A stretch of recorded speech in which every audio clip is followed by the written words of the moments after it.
storm probes mission. And I'm going to give a brief talk this morning on an EEPROM file system that we used. And basically, the talk is more geared toward use of file system in general when booting. So we actually boot our CNDH from a file system. So the agenda, I'll give a brief introduction. I'll give you an overview of RBSP, the mission, as well as our flight software, and look at the question of why would we use a file system to boot our application code. And then we'll have a few details on the file system. I don't go into a ton of details. The actual development of the file system was done at NASA Goddard, and I'll thank them now, and I'll thank them a couple more times during this presentation. I'll talk briefly also about how we initially build the file system before, in order to put into our EEPROM to start with. How do we get an initial file system in there? And then some benefits and implications on maintenance, and also how we plan to use this on future missions. So what is RBSP? For those not familiar, the Radiation Belt Storm Probes, it's a NASA mission to study the near-Earth space radiation, looking at the Van Allen belts. Consists of 2 spacecraft, by nearly identical. The only differences in the spacecraft are things like the separation system, because you have one on top of the other, those type things. But avionics and CNDH-wise, they're identical. So each spacecraft hosts 5 instrument suites with a total of 10 instruments per spacecraft. So there's one instrument suite that has multiple instruments, so we end up with a total of 10 instruments per spacecraft. The command and data handling flight software that runs on RBSP, it consists of 17 unique applications. I'll talk a little bit more about that. And 8 libraries that we wrote. And they're built upon NASA's Core Flight Executive, which you'll hear a presentation on this afternoon, I believe. So this presentation is going to focus on sort of a simple EEPROM file system that we use for the storage and initialization of those 17 applications and libraries. So again, we have these 17 apps, and they're implemented using the CFE API for the message passing. These applications provide the functionality of commanding, some autonomous operations, all of our spacecraft interfaces, getting things from the power distribution unit or the power system electronics, the transceiver interfaces. So all of our spacecraft interfaces, all of our instrument interfaces to those 10 instruments, our data recording and playback to our solid-state recorder, memory management, software scheduling, and monitoring. So we've broken it up into functional areas, so there will be like a record app that basically handles recording of data onto the recorder, and a playback app, apps for commanding, apps for telemetry, apps for memory management. So that's the decomposition. So why would we use a file system for our application code? Well, we went through the effort of decomposing our application code into 17 applications.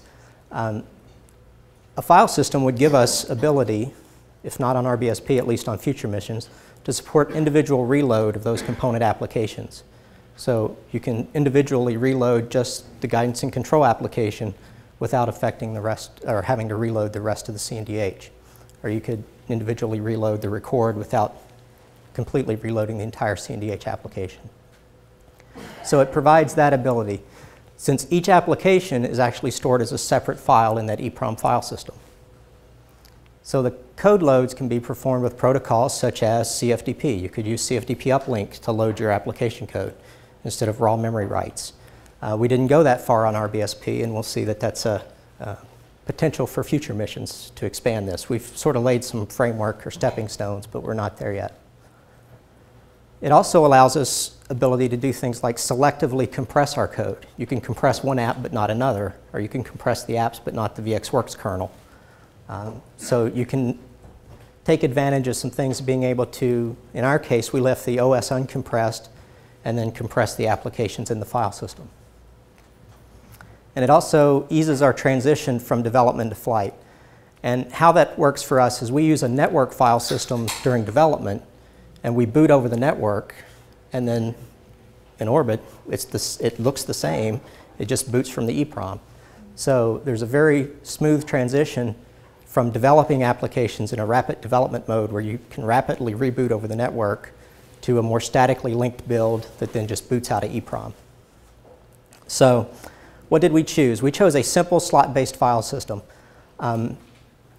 We could have gone like more exotic with like a DOS file system or something that's more block-based or with clusters. But the issues with that is when you go to put things into those file systems, you don't necessarily know a priori what the final statically defined file system is going to look like. So a CRC across that file system, for instance, may vary. So if I load the files today and load them tomorrow, same files, I could, just depending on how they're loaded, get a different result. So we actually wanted to be able to statically define this file system with slots. And this was actually developed by NASA Goddard, and we used that to basically store these files. So again, I want to thank the guys at Goddard, Steve Slagle and Alan Cudmore did a lot of this work. I think Steve actually implemented the file system. Alan helped us integrate it. But it provides, in our implementation, it's user configurable. So you can configure how many slots or how many files you want to allow. So we configured it for 64 slots, which gives us plenty of spares because we have 17 apps and 8 libraries. So we could expand this if we needed to, and configured it for how much spare space we leave at the end of each slot. So you can have room for files to grow. So this is sort of what it looks like laid out in memory. You have the file allocation table, and then for each file, there's a header and data. So there'll be a file header that says, here's the name of this file, here's the information about the file. So you have the information here is, this FAT is kind of fixed. That basically tells you how many slots we have, 64, and the maximum size for the slots. And then each file header says, here's the file name, here's its size, its CRC, creation date, things that you would see in a normal file description. And this API for this file system integrates right with the operating system. So the EEPROM file system provides like read and write functions and fseek, and so you can do directory listings on the file system and things. So how do we get our initial file system for our code image? Along with the file system, Goddard provided a nice little Gen EEPROM FS tool. And it's a tool where you give it a set of files, a list of files, and how much space you want to leave between them. And it'll generate a binary image for the file system for you. So you take the command line tool, give it a set of files. It reads an input file list with that set of files and generates an EEPROM file system that's ready to be written into our EEPROM. So this is our make process. We have our source code. From that source code, we do our normal command line make to build the VxWorks operating system. And then we also do another command line make that builds all of our CFE core and all of our 17 apps and libraries. So at this point, we have now all the compiled binaries. So then we run the zlib compression and compress the CFE core in each of our applications, and then feed that list of compressed binary files into this GenEFS tool, and that generates the EEPROM file system for us. Then we just append that EEPROM file system onto the end of our VxWorks image. So similar to anyone that's ever used like the ROM-FS of VxWorks, you can put files in a directory under your VxWorks kernel area, and when it builds the kernel, it'll kind of append that ROM-FS onto your kernel image. So it's similar in that respect, in that we've built our binaries, compressed them, generate this EEPROM file system, just attach it to our kernel. Then we prepend an image header, which is used by our boot software that's in the SUROM. I failed to mention, we're running on BAE Rad 750, so we have BAE SUROM slightly customized to basically calculates a CRC across the entire image, which is our kernel, EEPROM file system, everything. Calculates an entire CRC and copies and starts the code. So we prepend that boot header, which has the full size of our image in CRC, and then we run it through another script that generates uplink load scripts, which will allow us to actually load this image through the uplink. So we can load it, at this point we have a binary we can load serially on the board if we're able to target hardware in the testbed lab, or we can have load scripts that we can deliver to INT if we're deploying to the spacecraft when it's an INT, or we can deliver to mission operations if we're deploying to a spacecraft on orbit. So, one point I wanted to make was the use of file system at boot time and some of the benefits that we gained by using a file system. This kind of goes hand in hand with CFE. If you're planning to use the core flight executive or that system, it's sort of their default way of loading code or starting applications, is that you start each application as a file. So we used, as I said earlier, NFS during development. We have a VxWorks network kernel on our card, which basically points out to a specific NFS mount. And the mount point was dynamically set to each developer's sandbox. So if I was logged onto the system and doing development, I would say start CFE and give it my sandbox. And it would go dynamically load from that NFS mount on my sandbox. And another developer could point it to his sandbox. So you can quickly, if I've signed up for time on the test bed, I can do a build and load and, load it 100 times. It's pretty quick to be able to boot from your sandbox through this NFS mount. So it enables really rapid build and test cycles. And it lets us use network development tools like Workbench, that when these applications get loaded, you can connect with Workbench if you're using VxWorks to do single-step debugging and that kind of thing. And similarly, if we're testing, one of the things CFE gives you is the ability to not only test on target hardware, but you can develop on Linux or Cygwin or one of those systems. Well, you can just use the local Linux file system, which gives you that same ability. And we use this actually in we have a faster than real-time simulator that Mission Ops uses to test some of their command sequences in a faster than real-time fashion. So if they've got a week's worth of commanding, they can test it in maybe less than a day. I don't know what the time frames are, maybe a couple hours. I think there was a presentation on that last year at this workshop. So in this environment, we're just booting from a Linux file system. And then in our final flight software, what we use for the build is we have a statically linked EEPROM file system. So there's a smooth transition, is what I'm saying. It's not like you're developing in one environment and then trying to, when you're debugging at the flight, you've got some other boot environment that's different than what you've actually been kind of testing with along the way. There are differences in each of these, but from a developer's perspective, you see this flow of how the system boots, and you gain that benefit, and it's more flexible. So this is the statically linked version is what we use on our test beds, on the hardware, the test beds when we're actually deploying to the EEPROM and to the hardware in the loop simulators that Mission Ops has and the spacecraft.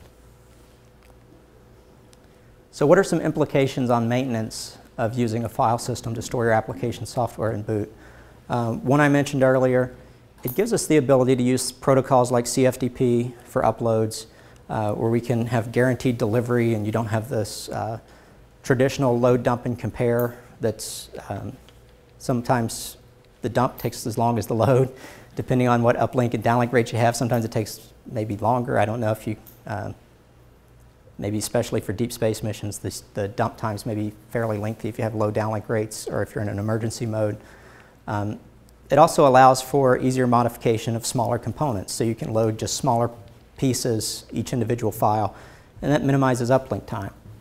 However, here's what goes along with this flexibility. So you've got new flexibility, you've got new responsibility as well. You're going to have to do something differently if you're going to use all that flexibility or any of it. So if you're able to modify individual components, well, now you have to make sure you can see them and test those combinations of components. So this kind of goes to some of the things like the presentation that Joe just had, where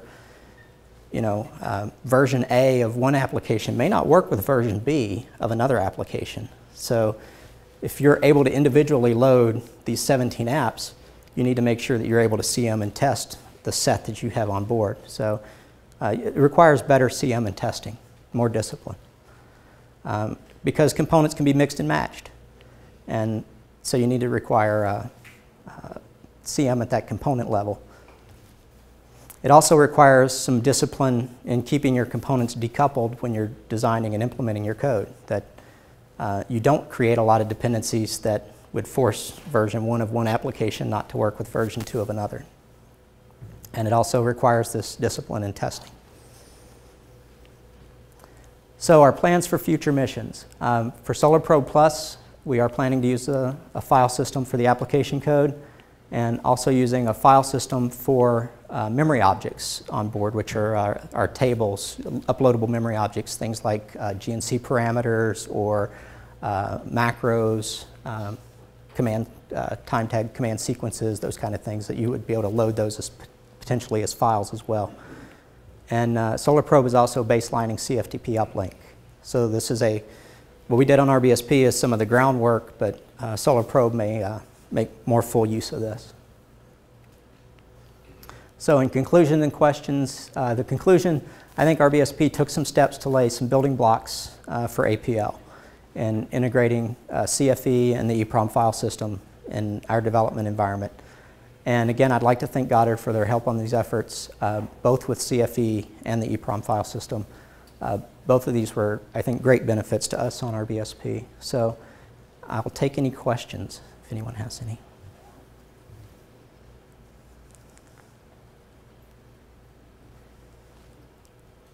Tough crowd. Anyone? Yes, go ahead. When you specify the length of individual file slots, do you, let's say you have a version of one of the applications that's bigger than the amount of spare space you have, you need to rebuild the entire file system then?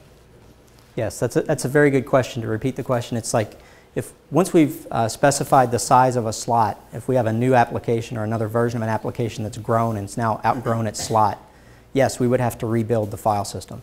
Because the idea of the EEPROM file system, it's sort of static, so we're not really designing this to be the end-all be-all, put things in, take things out. It's more like you build it once, you may need to modify it, and since we've got fixed size slots, it's pretty easy to let things grow a little bit or be even patchable, if you want to think of it that way.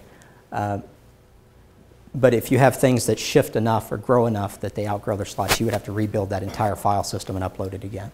I like the way it separates the interference from one application to another. Thank you.